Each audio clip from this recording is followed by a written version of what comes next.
Arvin, saan ka na naman pupunta? Sa impyerno, sasama ka? Huwag mo naman akong iwan dito. Andiyan naman ang Yaya Rosita mo ah. Eh, ayokong maiwan dito mag-isa eh. Paano ka mag-iisa? Apat-apat ang katulong niyo dito. Natatakot ako. Please naman, oh. Bakit? Binabagabag ka na ba ng konsyensya mo? Arvin! Arvin, I need you. Kailangan kong tulong mo. Hindi naman ako doktor ng mga siraulo ah. Ba't hindi ang nanay mo ang pauwiin mo dito? Total, pareho kayo ng sakit. Arvin! Arvin, huwag mo akong iwan! Arvin!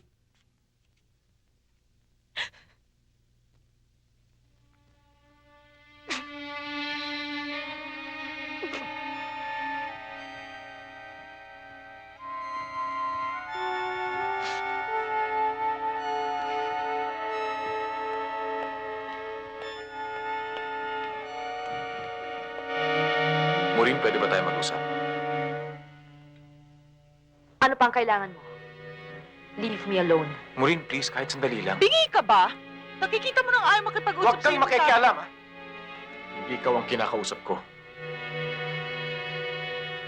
Maureen, intindihin mo naman ako. Umalis ka na. Ikaw ang mahal ko, Maureen. I was never in love with your sister. Hay nako, Maureen. Tara na. Iwanan na natin. Talaga bang hindi ka titigil?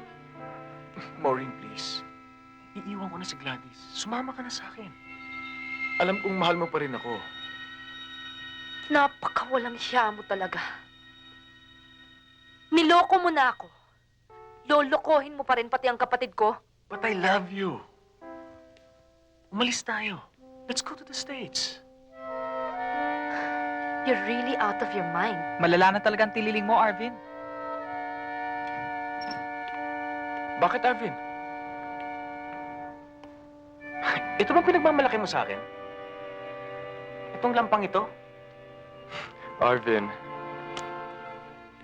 Arvin, pag ginulo mo pa si Mori, baka makalimutan ko magpinsan tayo. Ah, ganun, ha? No! Arvin, pwede ba umalis ka na?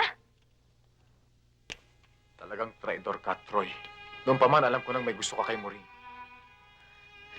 Umalis ka na! Sige. Magsama kayong dalawa.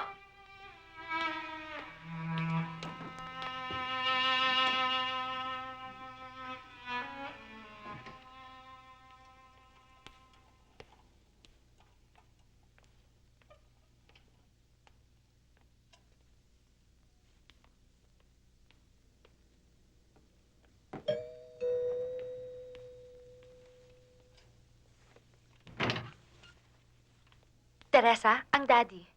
Nagdaan kasi ako sa ospital eh. Nakauwi na raw. Bawal po siyang tumanggap ng bisita eh. Bakit? Ibang tao na rin ba ang tingin mo sa akin ngayon? Kasi pinagbilin ho ni ma'am kahit sino wag patutuluyin. Maureen! Yaya Rosita? Yaya Rosita, baka magalit si ma'am. Hindi akong bahala. Daddy? Daddy, ito ho, oh. May dala akong apples para sa inyo.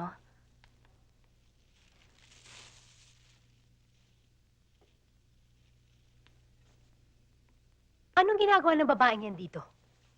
Gladys, pwede ba? Gusto mo na ba talagang mamatay ang daddy mo? Pabayaan mo siya. Basta ipasok niyo siya sa kwarto.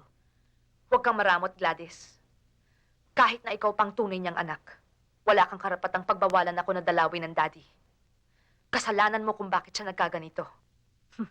Kunwari pang si dading binibisita mo. Bakit hindi mo nalang aminin na ang talagang gusto mong makita ay si Arvin? Talagang may lamat na nga ang isip mo, no? Lahat ng tao pinagdududahan mo. O hindi ba? Gusto mong bumalik siya sa'yo, kaya ginagawa mong lahat ng paraan para mabawi siya. Hindi ko alam kung anong ibig mong sabihin, Gladys. Pero gusto ko lang maging malinaw sa'yo na hindi ko inaakit pabalik sa akin si Arvin. Sinungaling. Yun ang totoo. Yun ang ilagay mo dyan sa marumi mong isip. Kaya mong agawin ang lahat sa akin. Pero hindi ang pagmamahal ng isang taong pinagkakautangan ko ng loob. Hindi ko hiniling na ituring mo ko bilang kapatid. Pero dapat mong alalahanin na minsan ay naging bahagi rin ako ng pamilyang ito. Pwede ba? Umalis ka na. Baka mag-abot lang kayo ni Arvin at magdilim lang ang paningin ko.